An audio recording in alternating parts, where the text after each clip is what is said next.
Esto es Tertulia Reformada, con perfecta de amigos, teología y temas de actualidad. Esto es Tertulia Reformada. Comenzamos.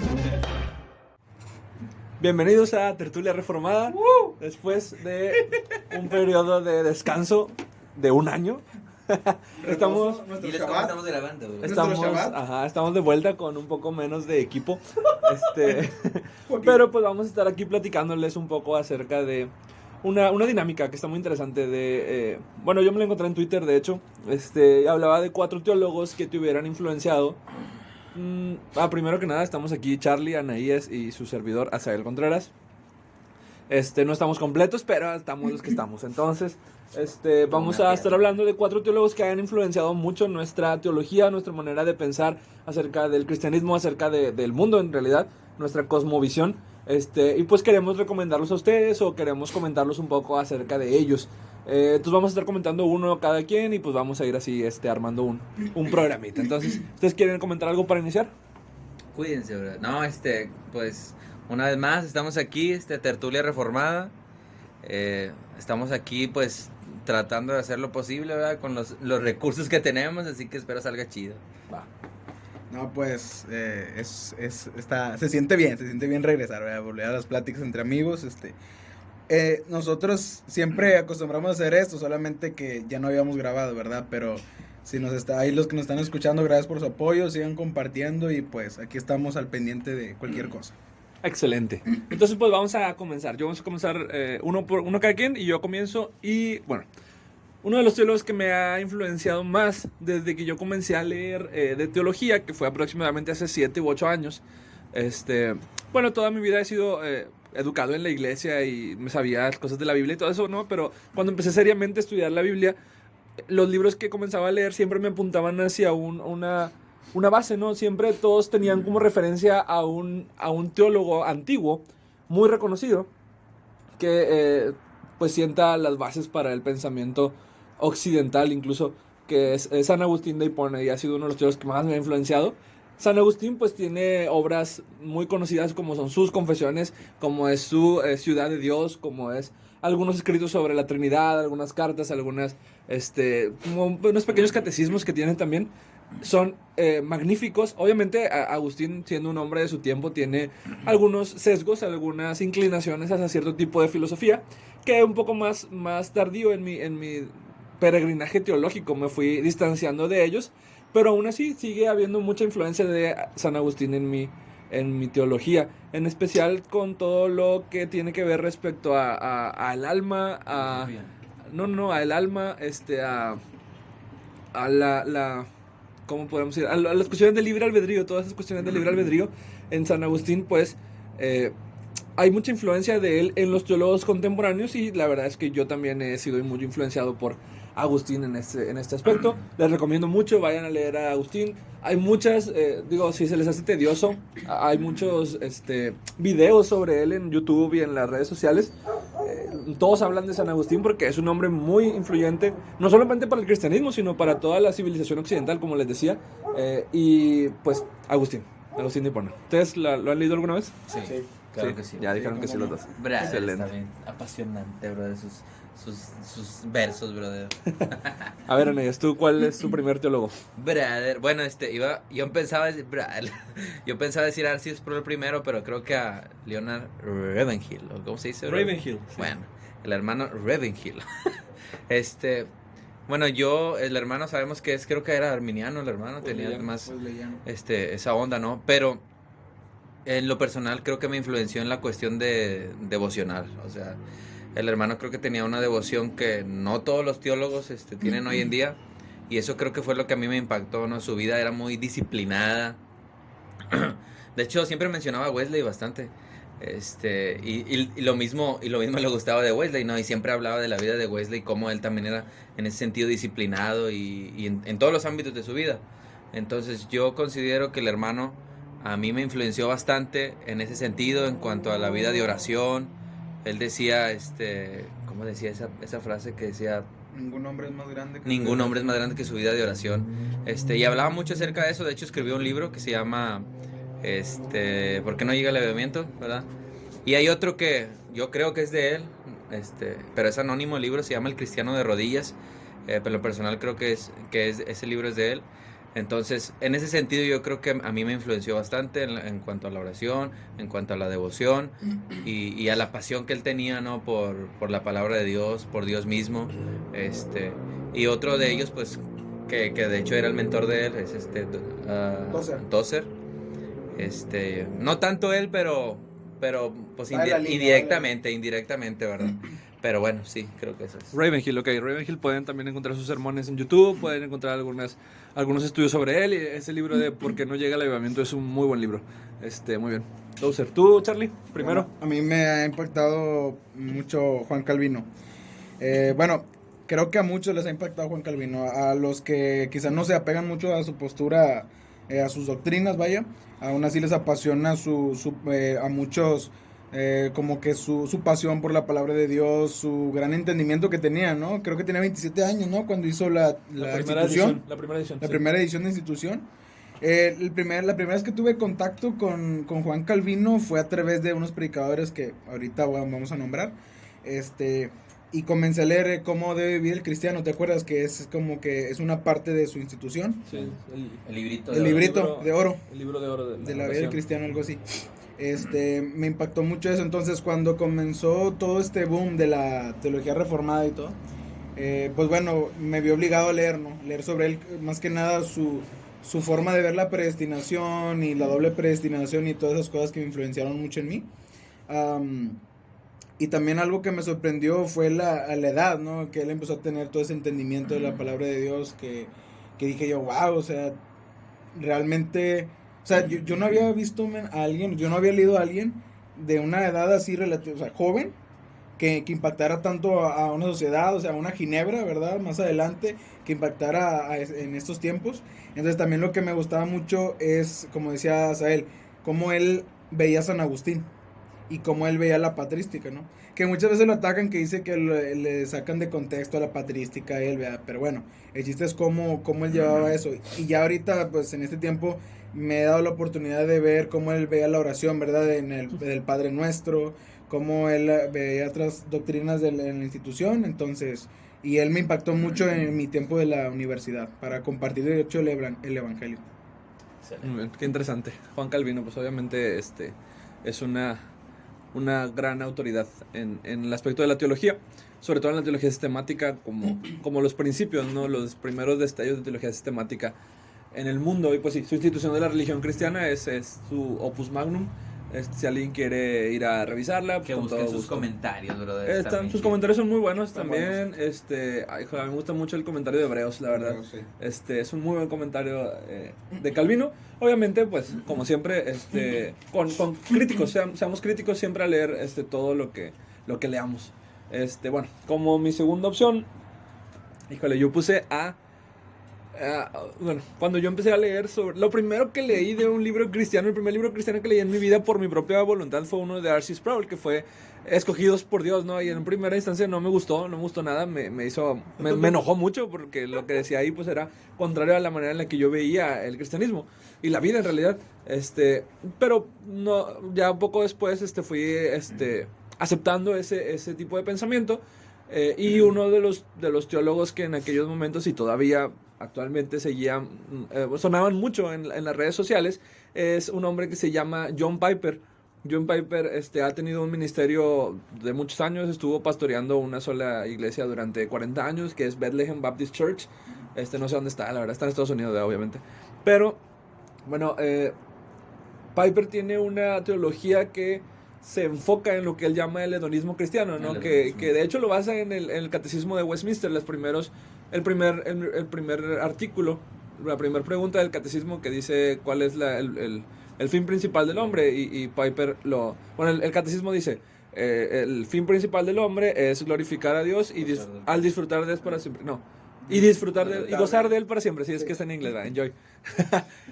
Y gozar de él para siempre. Bueno, Piper dice, no puede ser, y ahí lo que tenían en mente los divinos de Westminster, porque dice, el fin principal y disfrutar y glorificar son dos cosas diferentes, ¿no? Entonces, él básicamente argumenta que glorificamos a Dios al disfrutar de él o al gozar de él para siempre. Entonces, toda su teología está basada en el gozo de Dios, en la gloria de Dios, en la pasión de Dios por su gloria. Entonces es algo muy, muy impactante, ¿no? Es una teología que, a pesar de tener mucha teoría, es muy, muy práctica, porque trata de vivir de acuerdo a la gloria de Dios, al gozo de Dios y al placer que Dios nos da, ¿no? Entonces él habla de cómo el placer no es malo, porque mucho tiempo se satanizó el placer. Más bien deberíamos encontrar ese placer en la gloria de Dios y todo esto, ¿no? Entonces esa teología de Piper para mí fue muy...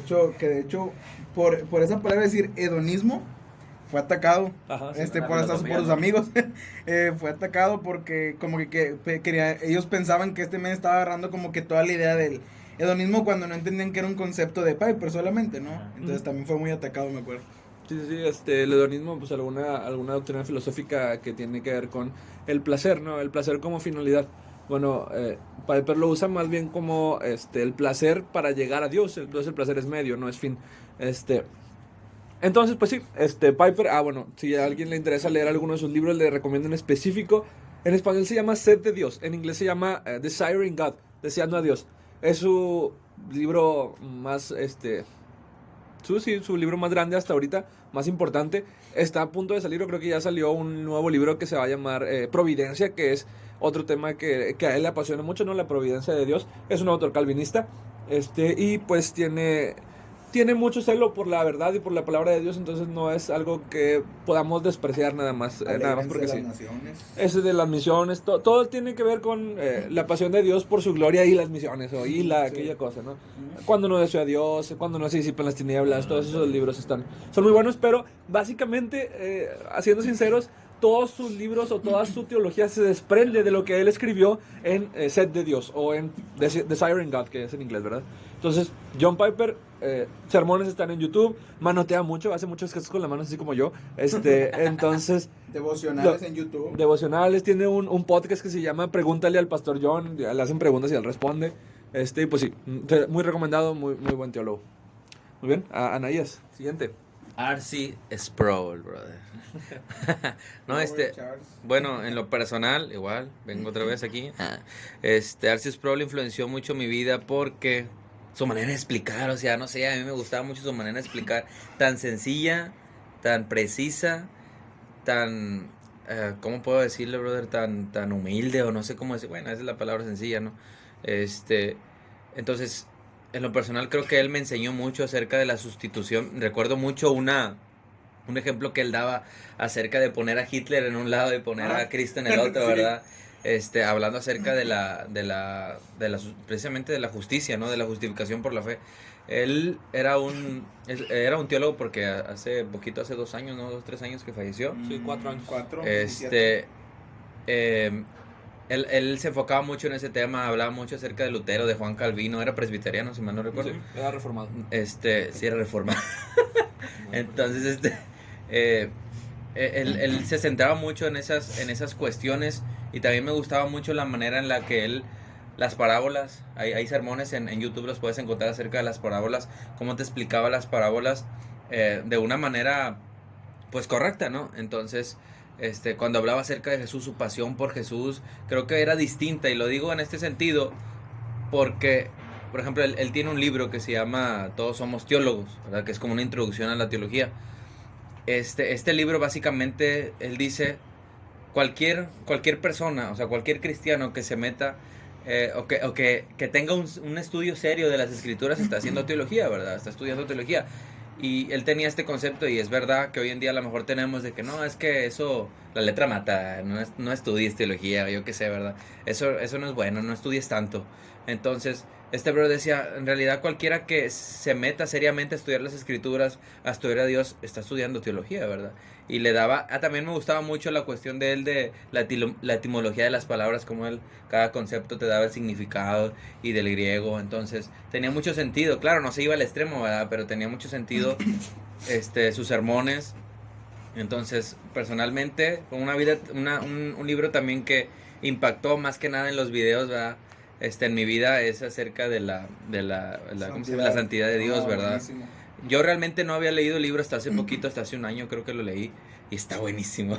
De hecho, de ahí saqué un libro, brother, que lo empecé a leer, que es el de Ratones y Hombres. Sí. Porque de ahí una referencia, entonces a mí me llamó la atención y lo empecé a leer. Total. Ese libro lo leí hace un año, pero realmente los videos a mí me ayudaron bastante. Su manera de explicar, su manera de enseñar fue impactante para mí. Cambió mi perspectiva, mi cosmovisión. Yo tenía algo totalmente distinto en mi mente, ¿verdad? Que me habían enseñado. Y creo que él vino como que a sentar bases, ¿no? En mi vida cristiana. Oye, y no usaba notas en mí. Algo que también me gustaba es eso, brother, que el brother de repente le decía, ¿sabes qué vas a predicar? Ok, va.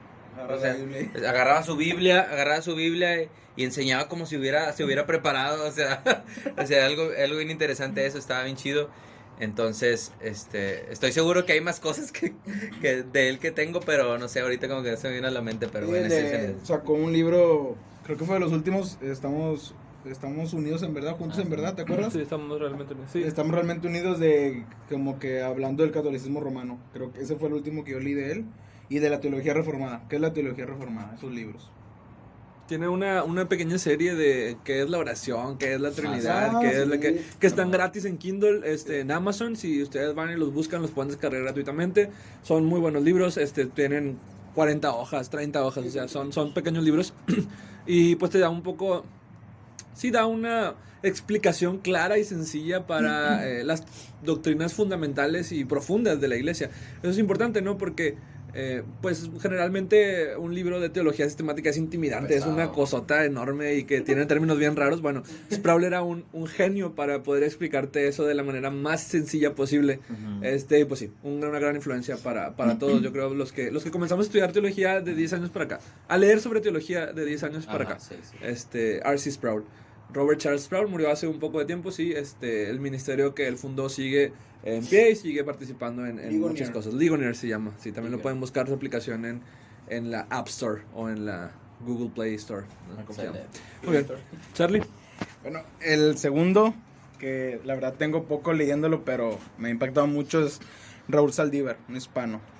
Él, yo me di cuenta de la existencia de sus libros una vez que fui a una librería cristiana y lo vi y vi que su teología sistemática estaba bien barata.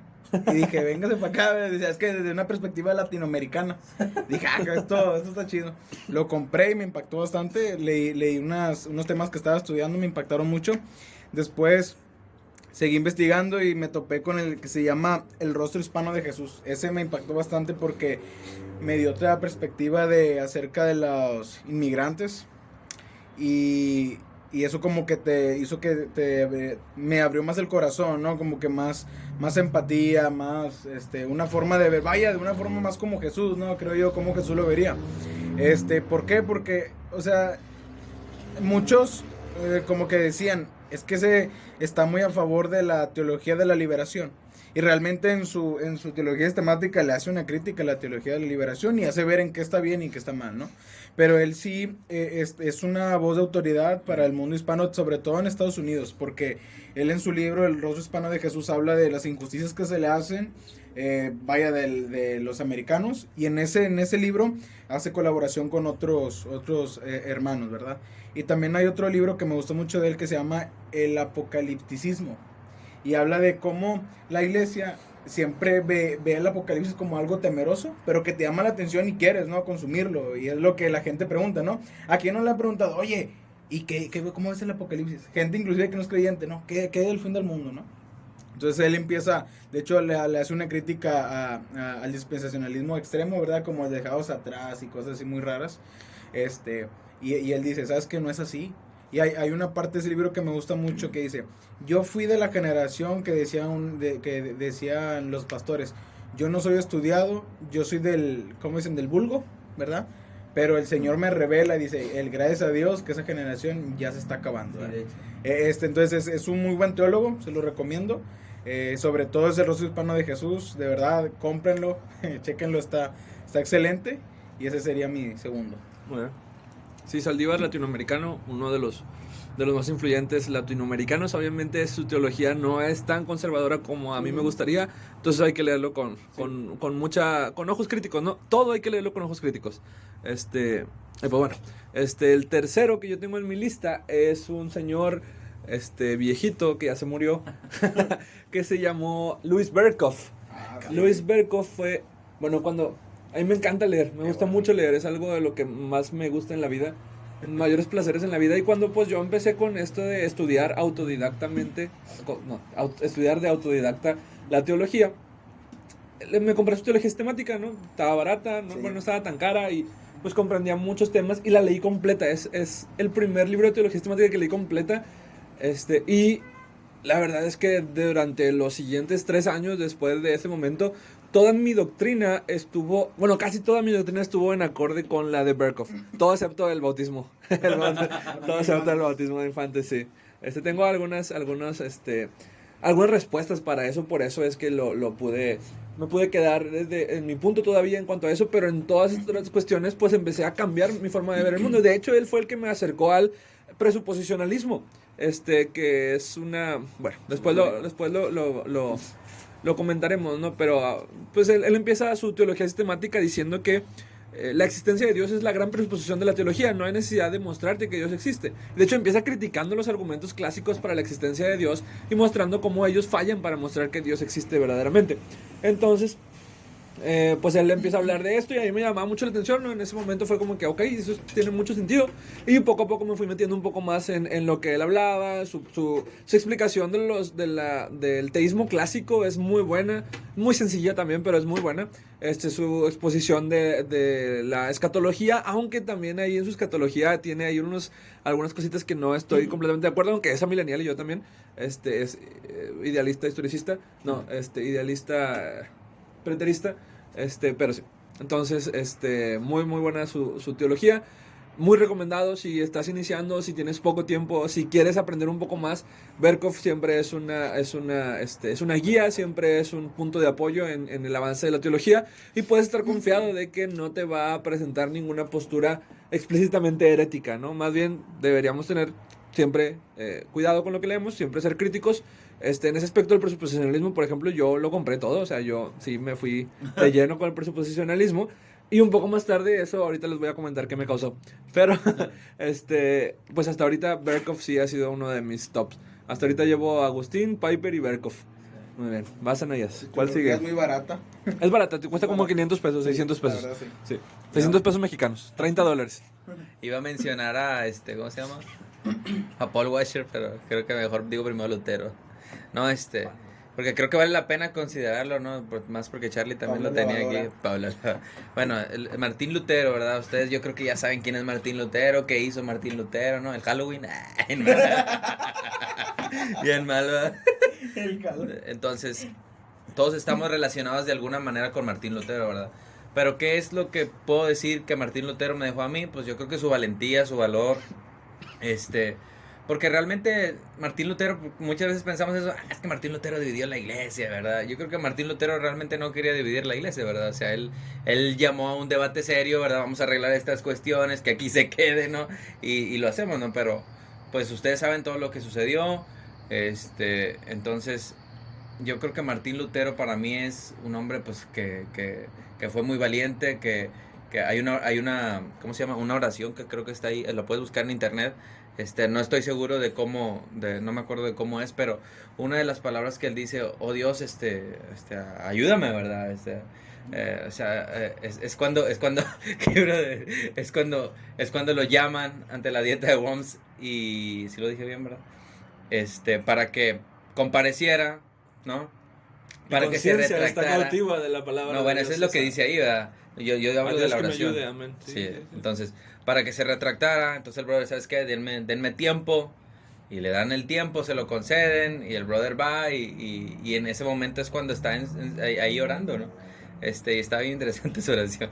Entonces regresa y ya dice esa frase tan conocida, ¿no? Mi conciencia es cautiva de la palabra de Dios, ¿verdad? Y no me voy a retractar esto y el otro.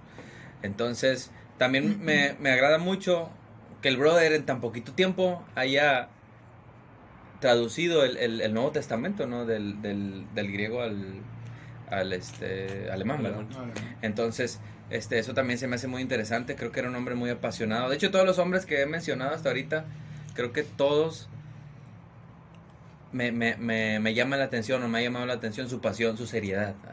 O sea, tanto Arthur Sproul como Robin Hill, su pasión, cada uno en cierta área, ¿verdad? Pero su pasión me llama mucho la atención, su seriedad. Entonces, oye, cuando debatió con Erasmo, es que lo que pasa es que Lutero era tan apasionado que a veces era muy grotesco, güey. Sí. O sea, muchos le decían que estaba loco, ¿no? Sí.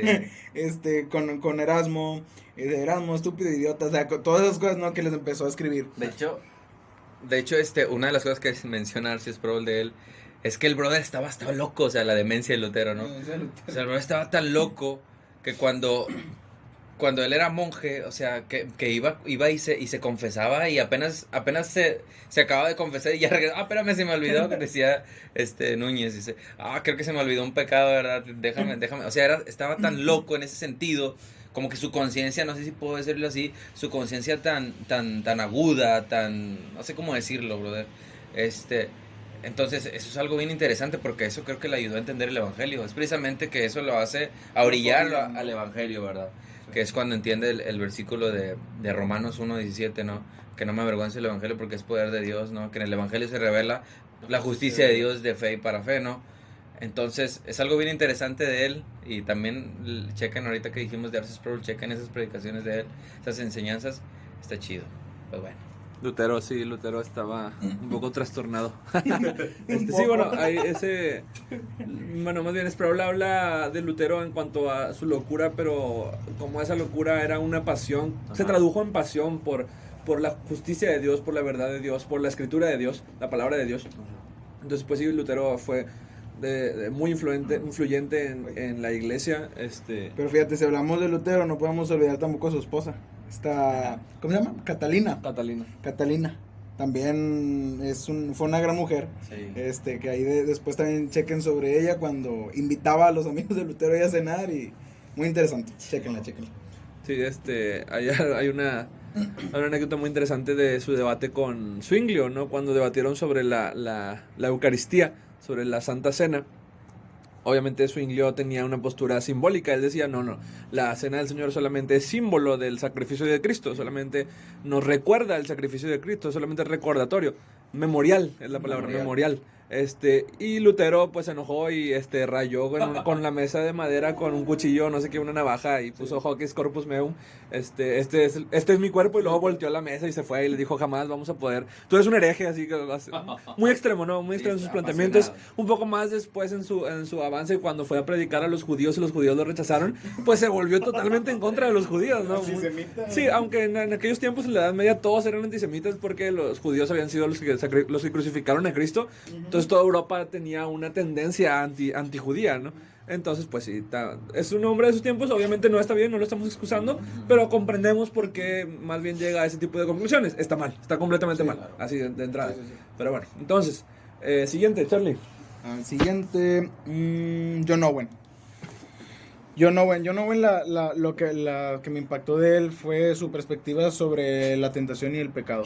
Creo que eso es lo que a todos nos han impactado de él. Yo le decía a Lili, a mi esposa, le decía, John Owen es como mi amigo, un consejero, ¿verdad?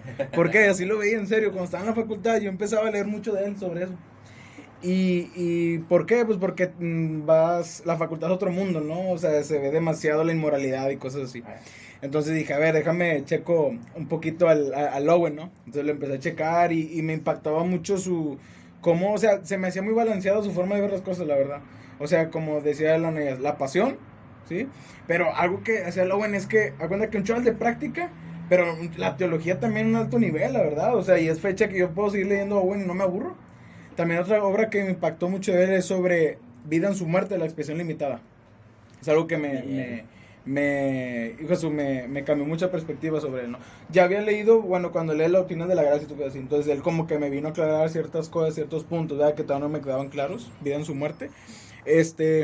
Y se me hace que eso fue lo de él, ¿no? Los consejos y todo. Y también cómo ya te vas dando cuenta en la doctrina cuando ve la pactual y todo, llega un punto en su vida donde como que él fue muy, ¿cómo es la palabra esa? A ver, polémico, ¿no? ¿Te acuerdas que en su comentario de Hebreos, ¿verdad? Lo que, cómo hacía ver los pactos, ¿no? Que hasta parecía que estaba del parte de cómo veían los credos. Sí, los ¿verdad? bautistas. Sí, de hecho, todavía los bautistas lo usan como referencia, usan. aun cuando él era paido bautista. Exactamente. Porque su teología pactual es muy similar a la teología del pacto bautista, el federalismo del 89. Sí, exactamente. Entonces eso es algo que me impactó de la parte de su vida, ¿no? Y de cómo él ayudó a estructurar las... ¿qué viene diciendo? ¿Cómo se llama? La confesión... Westminster, es que estuvo, no sé, belga, no sé. no, estuvo en ese proceso, vaya. Entonces, eso es lo que puedo decir de Owen. Se lo recomiendo. Esos libros, también sacó uno, el del manual del pastor, algo así, que también son consejos para pastores, ¿verdad? En cuanto a la predicación, en cuanto a cosas, también se los recomiendo. De hecho, una cosa que yo encontré en Owen es algo bien interesante en un libro que se llama La mortificación del pecado. Ándale. Ese libro, brother, me ayudó mucho a entender la cuestión del pecado en el sentido de la práctica, más que nada, ¿verdad? O sea, no estamos diciendo que practicamos el pecado, sino que muchas veces nos enfocamos, es lo que más o menos dice él, nos enfocamos tanto en un pecado llamado grande, ¿no? Llamado escandaloso, brother, ¿no? Nos enfocamos tanto que nos olvidamos de los pequeños pecados, ¿verdad? Entre comillas lo estoy haciendo, ¿no? De los pequeños pecados nos enfocamos, ¿no? Y él dice, muchas veces estamos cayendo en un pecado, ¿no? Estamos cayendo en un pecado grande, ¿no? Entre comillas. Pero no nos damos cuenta que hemos descuidado pecados, a lo mejor pueden ser más graves que eso, como el descuido de la oración, el descuido de la palabra de Dios. Entonces, él dice algo más o menos así, tal vez Dios está haciendo que tú te sientas tan mal por ese pecado grande, ¿verdad? Que para que vuelvas a esas cosas que dejaste de hacer, ¿verdad? Entonces algo bien interesante, a mí me cambió mi manera de pensar con esa idea de él que está bien chida. También una parte donde decía decía algo así cuando hablar sobre el pecado. No, aquí lo tenés, te lo prometo. Bueno, Owen empieza a decir que ¿cómo se hace el pecado? Bueno, el chiste que en ese libro habla sobre eso del pecado. Eso no es lo cuando dice, mata tu pecado te matará a ti. Sí, Fue sí, esa parte, ¿no? O sea, es algo, y cuando dice, me impactó mucho, dice, en la oración, dice, líbrame del día malo, ¿sí? Dice, hey, ese día malo, dice, realmente es algo que viene, entonces tienes que orar para que Dios te guíe y te ayude en el día malo porque va a llegar y te va a llegar tarde que temprano. Entonces decía, en tu vida de oración, en ese día de la tentación, tú pídele a Dios fortaleza. Dice, corre cuando venga la tentación, tú corre, clama y está la promesa de que Él te va a ayudar. Entonces, son consejos geniales, ¿no? Bueno, John Owen, puritano inglés del siglo XVII. Pues sí, bastante recomendable. La mayoría de los libros que tenemos ahora de él realmente son compilaciones de sus sermones y enseñanzas, no son libros que escribió. Hay algunos que escribió como el de la muerte en la muerte de Cristo, que es el que habla sobre la expiación limitada, sobre los efectos de la muerte de Cristo, ¿no? Y la expiación. Entonces, pues sí, están muy interesantes los libros. Siempre leamos de manera crítica, siempre recordemos que hay un contexto para lo que ellos están escribiendo esto y pues tratemos de investigar un poquito sobre su vida y sobre lo que está pasando en el mundo o en la teología en aquellos tiempos para poder entenderla mejor, ¿verdad? Bueno, mi siguiente teólogo que apunté aquí es híjole, primero les tengo que contar algo así rapidito. Les digo que yo con Berkhoff encontré algo que se llamaba presuposicionalismo, que se basa en estas presuposiciones, ¿no? Partimos de presuposiciones. ¿Cuáles presuposiciones? Bueno, la Biblia es verdad, Dios existe, todo eso, ¿no? Obviamente hay un sistema más complejo y más profundo que no les podría explicar aquí porque no tiene caso, no lo comprenderíamos, no es tan fácil de comprender. Pero pues me metí mucho en eso, ¿no? Mucho, y yo estaba muy seguro de esto. No me metí a un nivel... Yo conozco muchos filósofos presuposicionales, al menos de redes sociales, que se meten mucho en estas cuestiones, ¿no? Yo no estaba tan metido en esto, pero toda mi cosmovisión estaba basada en esta manera de ver el mundo, ¿no? Todo estaba presupuesto, no había nada que... no había necesidad de mostrar evidencia para nada, ni de explicar nada. Bueno, entonces, en un punto de mi vida, hace aproximadamente 2 años, me di cuenta de que, no sé, estuve leyendo cosas que me hicieron darme cuenta, no sé, la palabra se llama, ¿cómo se llama? disonancia cognitiva, se llama, que es cuando una idea que tienes en tu cabeza choca con una idea externa y provoca una crisis. Bueno, tuve una crisis de fe muy fuerte por esa cuestión del presuposicionalismo, porque me encontré con maneras, bueno, con argumentos que no pude explicar desde esa visión. Digo, yo sé que alguien podría decir, yo sí los podría explicar, está bien fácil. Bueno, mi cabeza no me dio para eso. Y pues se me derrumbó mi torrecita de cartas que estaba haciendo con mi cabeza, porque eso era la base de todo mi pensamiento. Entonces empecé a cuestionar muchas de las cosas que estaba aprendiendo, las que había aprendido. Empecé a cuestionar muchas de las cosas que ya sabía y regresé un poco hacia atrás. De hecho sí lo veía como un dominó, ¿no? Ya no me podía detener, no iba para atrás y para atrás y para atrás y para atrás. No sé, empecé a rechazar muchas de las cosas que ya había creído, empecé a dejar muchas de las cosas que había pensado antes. Muchas cosas. Fue hasta... Bueno, estoy estudiando letras y en letras estuvimos viendo una materia que hablaba de textos clásicos hace como un año. Eso fue antes, ¿no? Pero más bien... ¿Te aclaró? No. En las clases estábamos viendo todavía había muchos ataques al cristianismo, ¿no? Porque, bueno, la Biblia es un libro y es una carrera de letras, de literatura, entonces se critica mucho la Biblia, se critican mucho las interpretaciones tradicionales. Entonces, pues en ese momento yo sabía cómo responder, pero desde mi otra perspectiva, ¿no? Cuando cambié de perspectiva, hubo algo que me permitía ya no responder, ¿no? Ok, si tengo una respuesta y la puedo dar, pero no estoy seguro de que la crea ya. Llegaba a ese punto, ¿no? Fue hasta que me encontré con un señor que se llama John Walton. Que John Walton es un erudito del Antiguo Testamento que ha escrito una serie de libros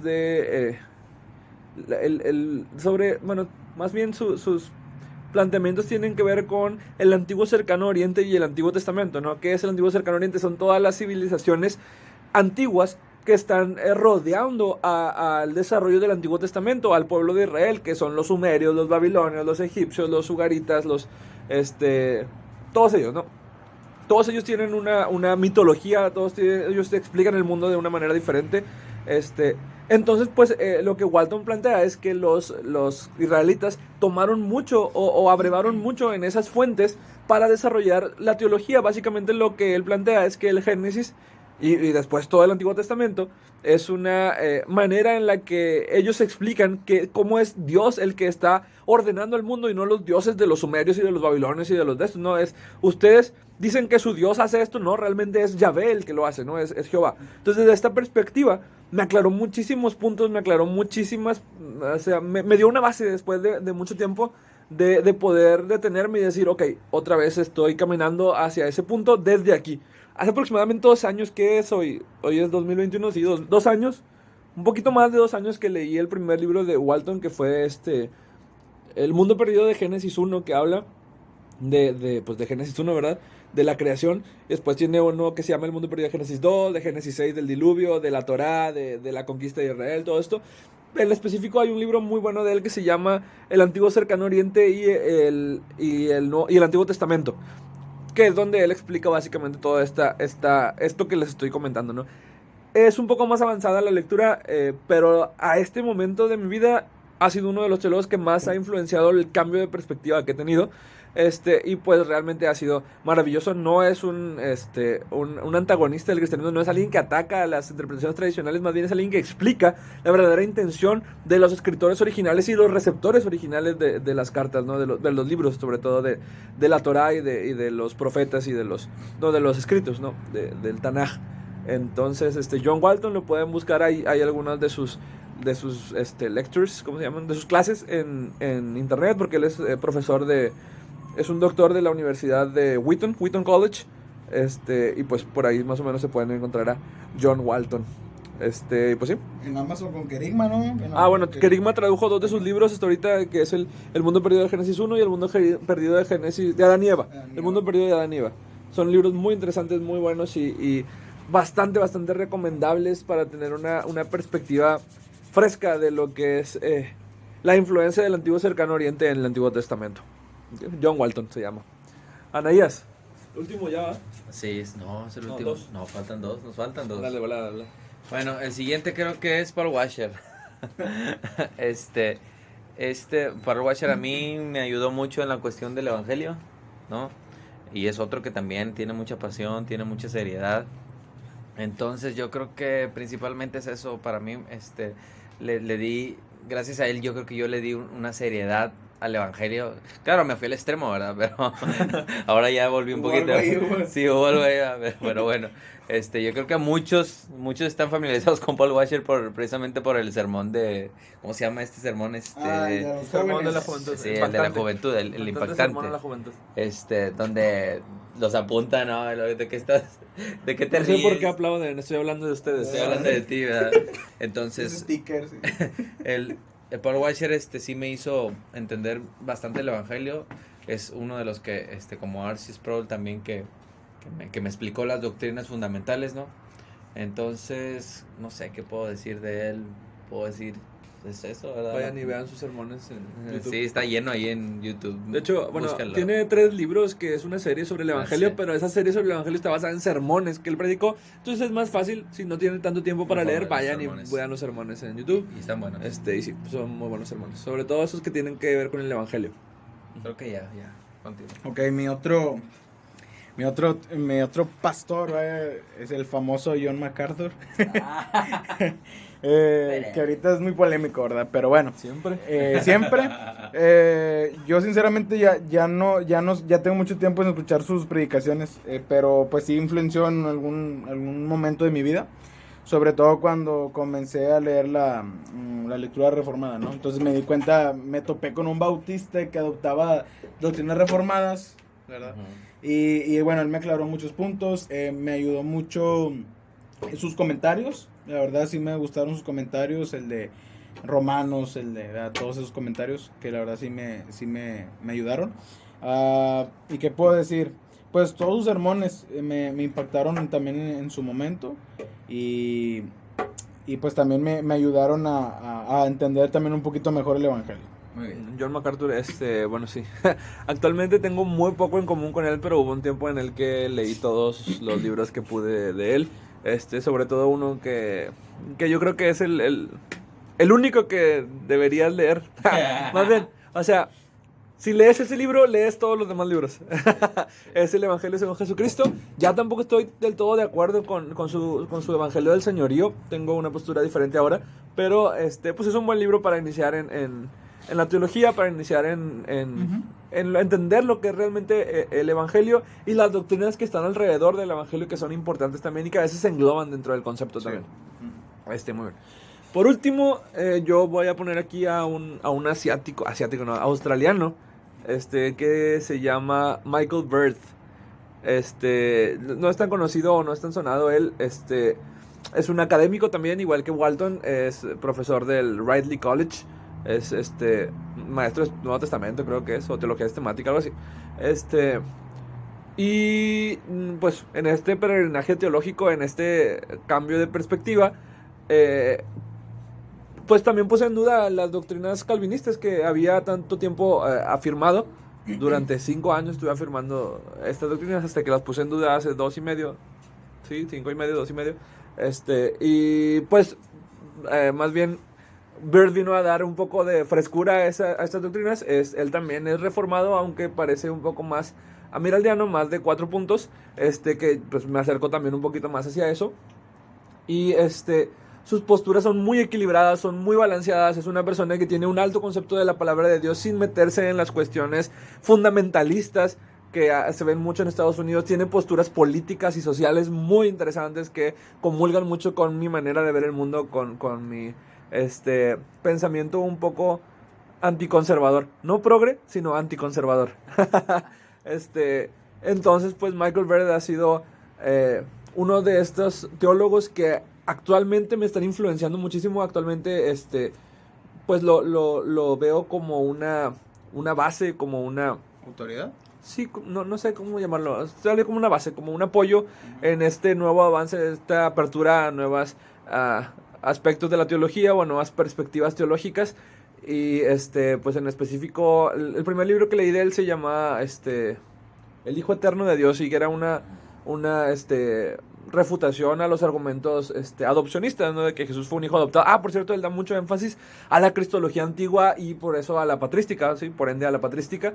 Entonces es una de las personas que están recuperando la gran tradición para nuestro tiempo, después del enfoque moderno y después de la Ilustración, que estuvo en la razón y en la escritura desde nuestra perspectiva sin considerar a la iglesia antigua. Y pues sí, él ha sido uno es anglicano. De hecho, me está acercando mucho hacia el anglicanismo. El anglicanismo me parece ahora muy, muy interesante. Como sigo siendo credo bautista, pues todavía no soy anglicano, no puedo ser anglicano, tampoco reformado, ¿va? Pero esto es tertulia reformada, recuerden, porque hablamos sobre teología reformada, no porque seamos reformados. Aunque bueno, ya después explicaremos un poco sobre la teología reformada bautista, ¿no? La teología del pacto bautista que tiene que ver con esto. Pero bueno, entonces Michael Bird tiene ese libro, tiene el libro que es una refutación del libro de Ehrman que se llama Cómo Jesús se volvió Dios. El libro de Ehrman se llama así. El libro de Bird se llama Cómo Dios se volvió hombre, ¿va? Cómo Dios se volvió hombre, sí. Cómo Dios se volvió Jesús, se llama. Es un libro muy, muy bueno. Es excelente en realidad. Y la teología evangélica, Introducción a la teología evangélica, que es un libro grandísimo. Acaba de salir la segunda edición. Yo lo leí la primera edición en PDF. Pero es una edición, es un libro muy bueno. Y aparte Bird tiene un sentido del humor y unas referencias pop muy, muy amenas, que te facilitan mucho la lectura, porque después de que el estudio de la teología es algo muy cerebral, es algo que tiene que involucrar toda tu cabeza, pues te hace una broma, te hace un chiste ahí, una referencia cultural pop, una referencia a Beyoncé o algo así, de repente se saca así de la nada, o a Kim Kardashian, así de la nada, y pues te saca un poco de esta disciplina súper estricta y cerebral y aburrida, y te mete un poco más en el contexto de, ok, teología no es algo que tiene que ser siempre aburrido, que tiene que ser siempre estricto, sino puede ser un poco más dinámica, un poco más comentada. Michael Bird, tiene un libro que sacó con N.T. Wright que se llama, ¿cómo se llama? No tengo, New Testament in its World, el Nuevo Testamento en su mundo. Y es una introducción al Nuevo Testamento que es buenísima también. De hecho, Michael Bird ha sido uno de los que se ha encargado de quitarle la etiqueta de hereje a N.T. Wright delante de los reformados, ¿no? Él está tratando de convencer a los reformados de que N.T. Wright no es Satanás, ni es el anticristo, ni nada. Entonces, pues sí, sus posturas son muy equilibradas, son muy buenas. Actualmente tiene un podcast con Amy Bird, que es una teóloga de la PSA, la PSA, sí. Y que son muy, muy buenos los comentarios que dan. No incluí ninguna mujer en mis comentarios, sobre todo porque los teólogos históricos son en su mayoría hombres. Pero actualmente he estado leyendo a muchas mujeres que tienen una teología súper buena y que jamás en mi vida hubiera considerado en otro tiempo, gracias a Bird. Gracias a Bird, precisamente. Muy bien. Bueno, yes. El último. Voy a mencionar dos, brother. Dos en uno. Bueno, primero es Tim Conway. Los que están aquí saben la historia de por qué, ¿verdad? Y el otro es mi queridísimo amigo, el hermano Natividad Ramos. Para que sepan, él es pentecostés, ¿verdad? Ortodoxo. Bueno, Tim Conway, ¿por qué Tim Conway? Bueno, para empezar, tuve una historia ahí con él, ¿verdad? Que no voy a contar, pero muy algo personal. Pero este brother a mí me ayudó bastante en la cuestión del calvinismo, de entender el calvinismo, que el calvinismo no quería decir, es que no sé cómo decirlo cuando empecé en este rollo del calvinismo, tanto el hermano Ramos como Tim Conway me ayudaron en ese sentido, porque me acuerdo que escuché un sermón de Tim. Él hablaba acerca de qué hablaba, bueno, como que le tiraba a los calvinistas, ¿no? De que los calvinistas se iban mucho en el rollo de la gracia, ¿no? Entonces, el brother daba a entender un poquito algo más arminiano, no así decirlo así, de que debes de cuidarte, ¿verdad? O sea, debes de no jugar con la gracia, ¿no? Estoy en la gracia, ¿no? Entonces, soy calvinista, ¿no? Y todo ese rollo. Entonces, él le daba un enfoque más serio al asunto. El calvinismo no es eso, ¿verdad? El calvinismo no tiene que ver con el juguetear con la gracia, con sino el hipercalvinismo. Esa era la palabra, gracias, ¿verdad? Con el hipercalvinismo, ¿no? Entonces, eso me llamó mucho la atención de él, y que fue lo mismo con el hermano Ramos, ¿verdad? Que él me hizo entender también la cuestión del pleito, ¿no? Entre calvinistas y arminianos, ¿no? Y me dijo eso de cuando Pablo le dice a Timoteo, evita las cuestiones necias. Que bueno, eso me ayudó mucho a mí a entender más, de una manera más correcta, el calvinismo y no exagerada como a veces hacemos, ¿no? Pensamos. Entonces, lo personal, ellos dos me ayudaron en ese sentido.